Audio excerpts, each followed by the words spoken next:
This is CGTN, China Global Television Network.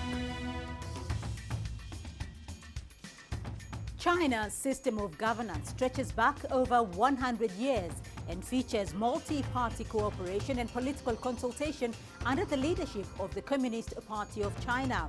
Now, one of the most important annual political events is the back-to-back meetings of two of China's major political bodies, known as the Two Sessions.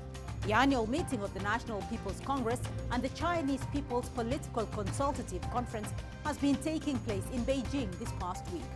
The decisions made at these meetings provide a roadmap for China's economic and social development, which also has an impact on the global economy. So this week on the program, we take a closer look at China's unique system of governance, which has played a major role in the unprecedented growth of the nation, both domestically and internationally. I'm Beatrice Marshall. Welcome to Talk Africa.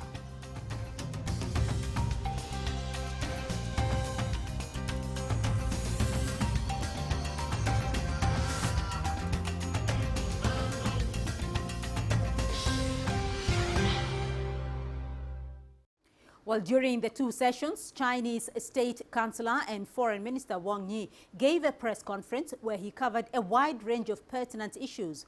Before we begin our discussions today, let's hear what he had to say about China's governance. China practices whole process people's democracy. It is broad-based, genuine and effective democracy which enjoys the wholehearted endorsement and support of the Chinese people. This January, the world's largest public relations consultancy firm, Edelman, released a survey. In 2021, trust among Chinese citizens in their government was a record 91%, again topping the world and reaching the highest level in a decade. Polls conducted by Harvard University for many years also produced similar results. These are polls conducted by third parties, and as we can see, the world recognizes China's democracy, and we have full confidence in our path. Human civilization, if compared to a garden, should be a diverse place where democracy in different countries blooms like 100 flowers. Setting a standard for democracy after the US system is undemocratic. Meddling in other countries' internal affairs in the name of democracy would only hurt the people in those countries. Putting one's own system on the pedestal is not just against the spirit of democracy, but also spells disaster for democracy.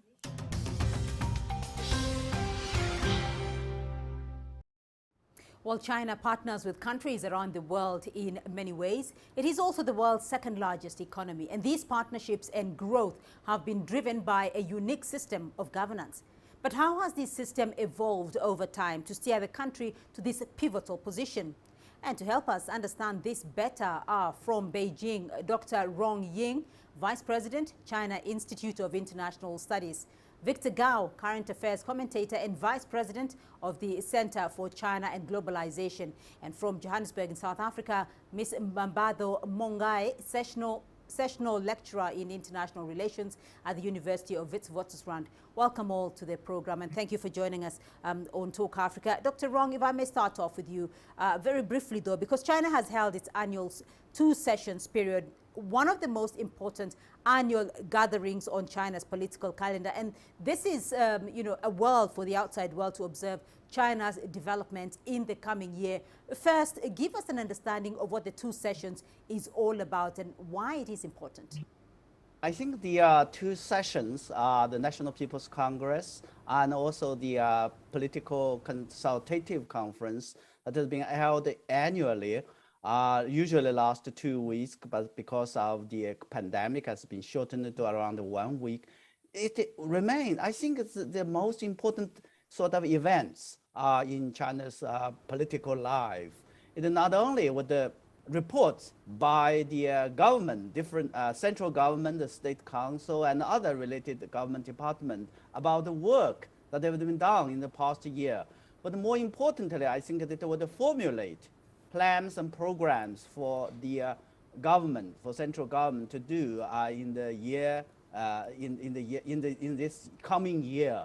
And once these programs, plans have been adopted, it's going to be implemented with sincerity for China. So this is the most important sort of events, not only for, I think, for the world to have an understanding of what China is going to do, but equally important is for Chinese people, for the average people to understand what will be happening in the coming year. Victor Gao, the key issue here is that it will be implemented with sincerity, whatever plans that the two sessions come up with. Help us understand, though, China's governance system and how it works. What is the ideological leaning here?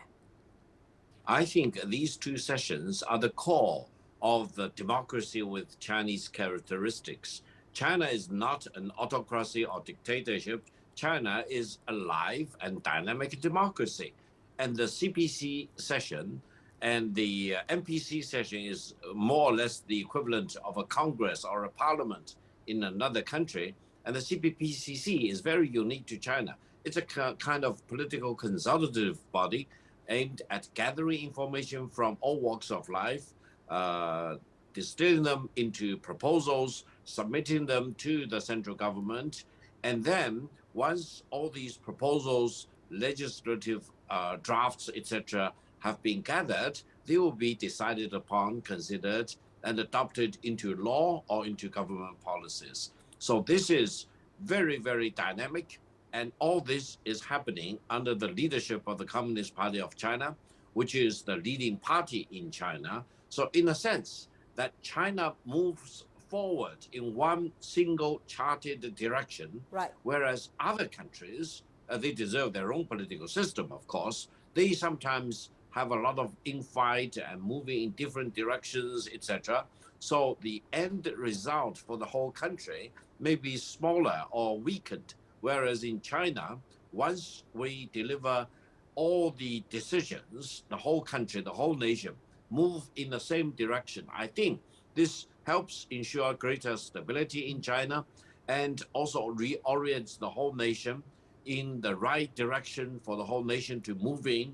And in China, over the past 4 decades or so, it's always maintaining domestic stability and keeping peace abroad. So this is truly China's essence of democracy with Chinese characteristics. I'll come to that in a minute, but Dr. Rong, let me come back to you for a minute because, Victor Gao mentions that this is not an autocracy and has talked about, a lot of the participation from the people. Give us a little bit more of an understanding of how the people come into it and what is the role of the people in this process? I think the democracy for China is, I think, the values treasured and have always been treasured. And of course, China's democracy has its own characteristic. We call our people's democracy, whole process democracy. But the very fact that how the participation of people of all walks of life has been sort of taken place is because of the wide range of the process itself, the institution itself, but more importantly, I think the inclusive nature of China's the political system.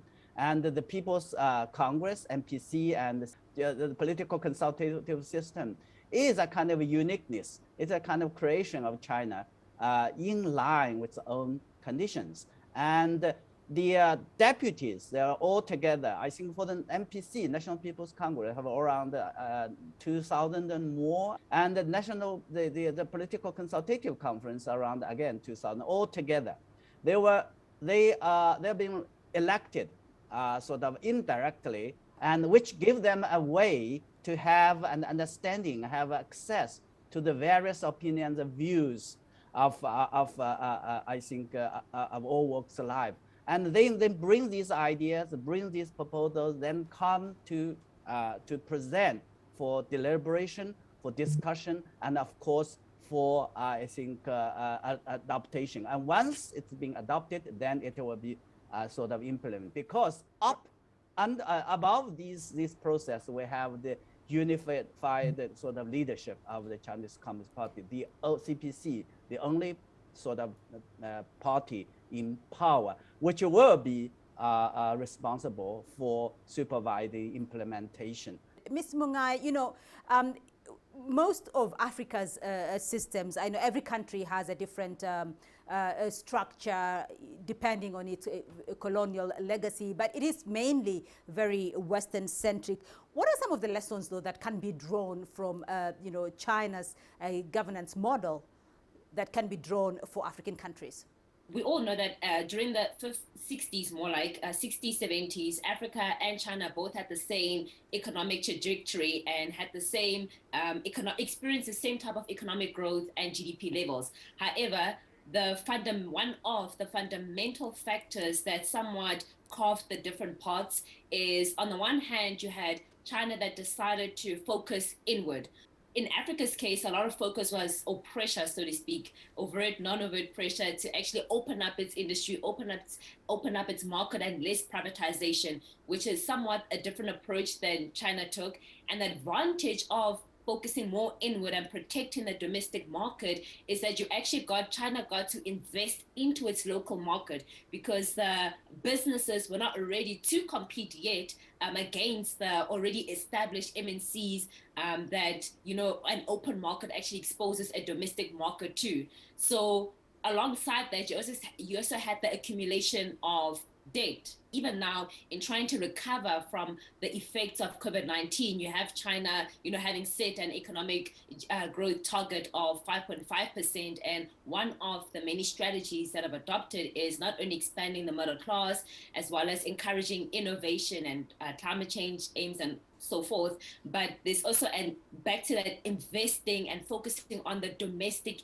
economy. So I think drawing it back to Africa, if we say that one of the lessons that we can draw from China is investing more into the local market, we also need ideology that needs to actually inform, because once again, that's another distinguishing factor in China's approach, is ideology, and how that is also informed some form of a unison from all sectors in society. We see collaboration between business, between technology, innovation, between schools. There is unison there.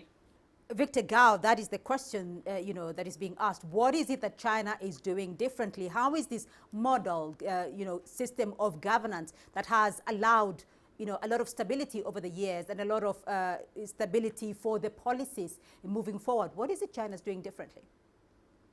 Well, first of all, allow me to say that different countries and different cultures do have very different ways of governance and government systems or election systems or democracy with their own characteristics. There is no single country which can claim to have a monopoly of democracy.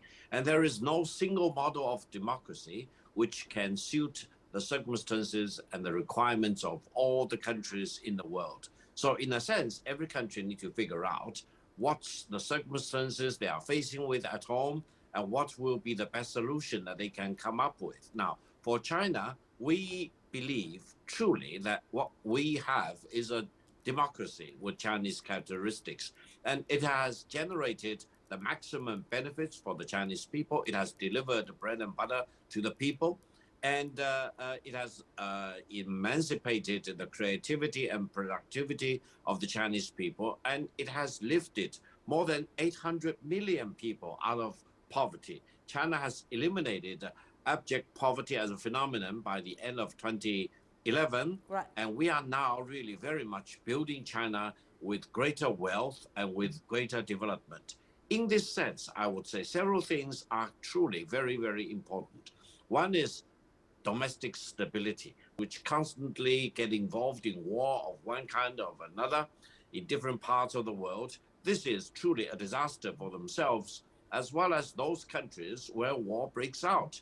China does not use war as an instrument of its foreign policy, and China keeps promoting domestic stability as the top priority. Now, with these conditions, China can really muster all the resources from all walks of life in the same direction of development All right, very interesting discussion, and we have a lot to talk about. But we're going to take a short break now, and when we come back, we'll have more on China's governance system. Don't go away.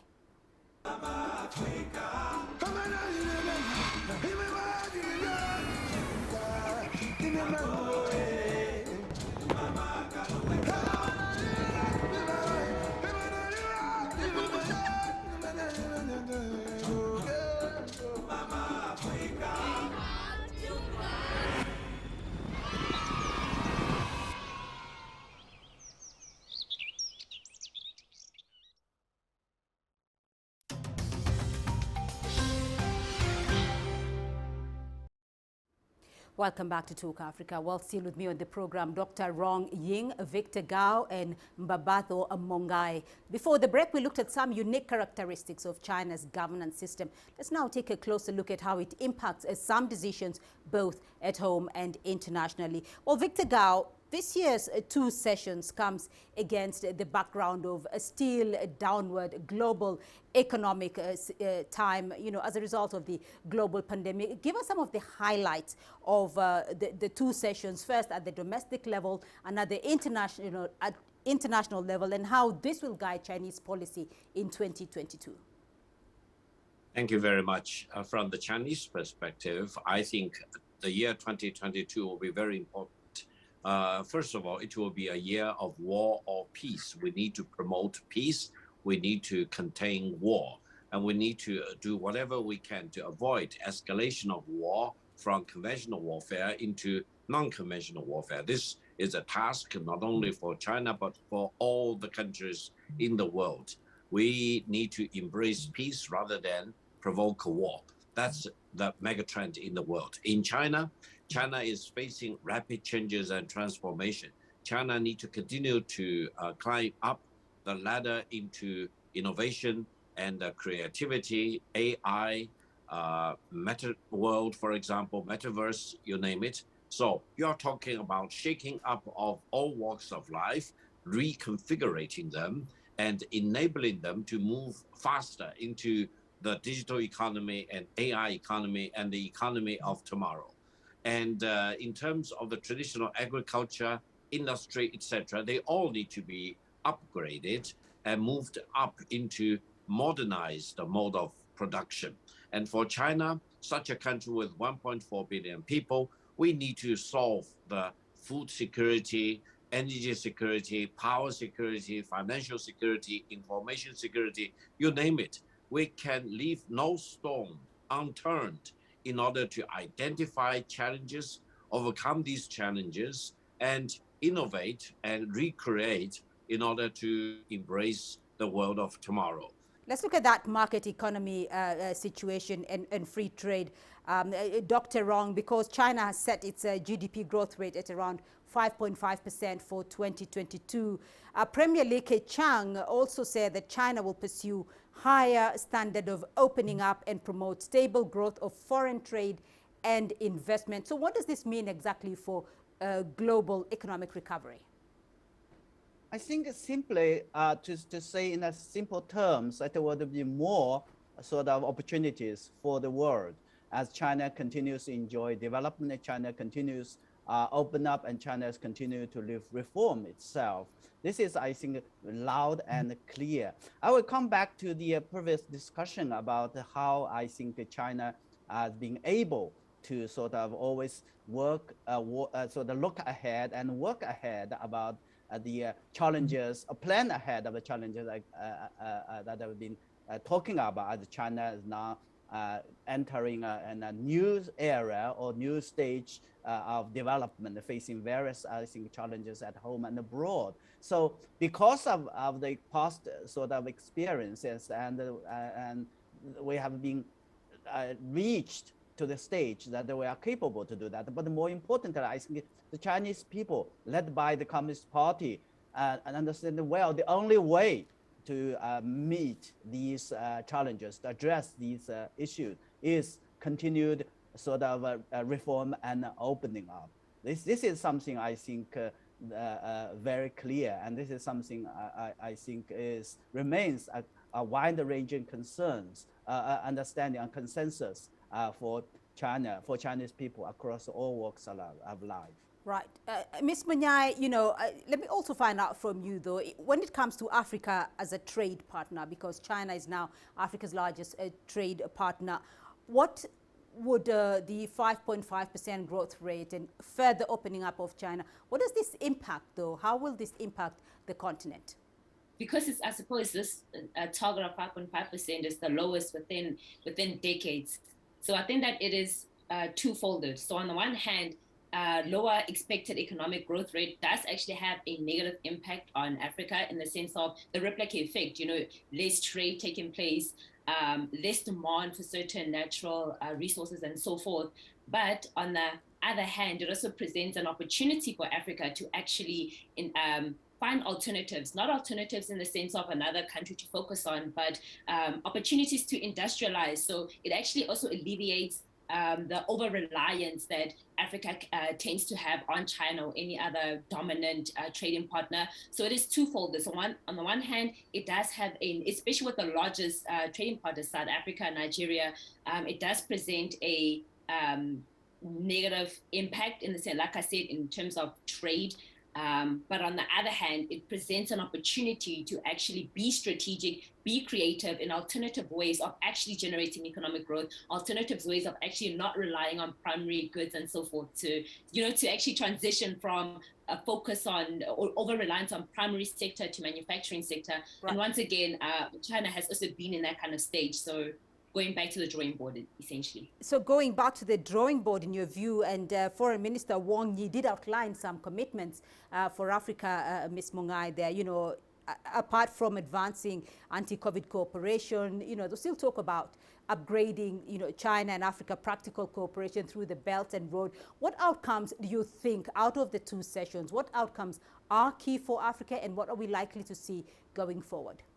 We're not only trying to achieve economic growth, but we're trying to achieve economic growth in the midst of COVID-19, in the midst of trying to combat climate change and the effects of climate change and so forth. So even the nature of partnerships, as we've heard and what's been alluded to, it also it changes and also evolves with the changing dynamics that some are largely unpredictable. I won't necessarily say in terms of China changing its approach in Africa, but once again, that's a key word of being strategic on how to leverage the partnership that is happening between China and Africa right now. So, for example, if we know that infrastructure has huge negative impacts, I mean, we see that in terms of logistics, we see how it impacts trade, transport, even in terms of climate change and just energy transitions and so forth. So how can we further leverage on the infrastructure that is actually taking place? How can we take advantage of the partnership, the education partnerships between Africa and China? So it also goes back to Africa also identifying the key industries. So if we say science and technology is what we need in terms of addressing future goals, how can we leverage on the current partnership deal that we have? All right, I want to get your winding up remarks to all of you. And Dr. Rong, let me start off with you, because looking at the two sessions and the outcomes of the two sessions, what in particular should we watch out for in 2022, whether it is political, economic, or diplomatically? Well, I think one of the most important things for me is, of course, the new thinking or the idea of common prosperity, because this is the iconic sort of thinking or idea as China has achieved a kind of all-round better off society by the eradication of poverty. And now we're moving to a different say how to achieve that in the context of whatever talking about the changing dynamics, both at home and abroad. And equally important, of course, what were the implications for outside the world, in particular for as African friend partners, as you are, embarking on a kind of a new era for development, and how China and Africa collaboration partnership could be helped. And as a matter of fact, I think last November, the FOCAC meetings come up with some very specific ideas, a 9-point, I think, point agenda for that, and how they are going to be implemented. This is something I think would be of great interest and should be of great interest, not only for China, but also, I think, equally important for African friends, African viewers. Victor Gao, your thoughts? Well, I think for 2022, stability will be very important. Stability at home, stability in the world, and we need to be prepared against all kinds of unexpected contingencies. So this will be a very important task for China and also for many countries in the world. Now, generally speaking, I would say as far as China's relations with Africa is concerned, connectivity, connectivity, connectivity, because we have benefited hugely by building up China's infrastructure and connectivity. And we hope African countries and brothers and sisters can do the same by beefing up connectivity and position yourself in a better way to promote your economic development and modernization. Now, China will continue to do all kinds of innovation and creativity because the technological advances are just at the horizon and we cannot wait. We cannot be left behind. We need to use all our brain power to think about doing things in different ways, in better ways, in more efficient ways. And this will generate a lot of opportunities, not only for China itself, but for all those countries that China deal with as equals.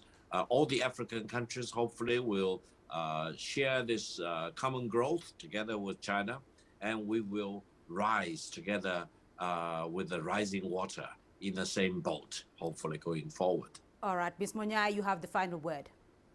What we've largely seen historically is, and I think a lot of the criticism between China and Africa is, I don't want to say misunderstanding between the association, but we've never seen a partnership such as the one that we've seen between China and Africa. And I think that moving forward is all about, like my colleague mentioned now, connectivity, connectivity, connectivity, and being strategic. So not just connectivity for the sake of fulfilling self-interest from an African perspective, from a Chinese perspective, but being strategic just in terms of making sure that the benefit between this partnership speaks into the future that both Africa is seeking for and both China is working for. So how can we maximize on the existing partnership so that both parties actually benefit? But over and above that, but this partnership actually speaks into longevity, and this partnership actually focuses and is future centered. It actually speaks into China's future, ambitious, and as well as Africa's one. So being strategic and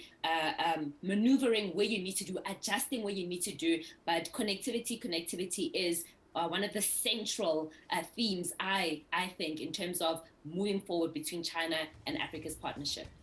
All right, we're going to leave it there for the moment. And that's all we have time for this week on the program. A big thank you to my guests, Dr. Rong Ying, Vice President, China Institute of International Studies; Victor Gao, Current Affairs Commentator and Vice President of the Center for China and Globalization; and Mabatho Mongai, Sessional Lecturer in International Relations at the University of Witwatersrand.